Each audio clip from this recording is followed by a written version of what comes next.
umzalwana relax ku Sunday angaye enkonzweni kungena sizathu. Buzana ukhandiyeza mina ngiyakwazi ukuzapha enkonzweni lenhloko ohlala uthi wena uphethe ingiphethe.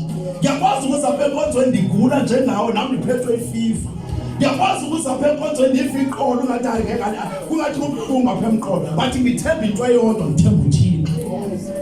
And ukuguqa kwami ngithandaza kule nkonzo le ndikuyo ayikwenye indawo because bazalwana ngike ngashumayela before sesentethe that a church is a hospital. Akudingeki abantu abaphilileyo esheshe, kudingeki abantu abagulayo abazozongilwa ngumoya oyingcwele. Angeke thina sibe sikubhayizisa sikusalena le kodwa wena uzoya kuThixo vele ubone ukuphila. Ngoba kunamandla akhona la okuphilisa umuntu ogulayo. Oh Nkosi uJesu abazalwana bangizwa.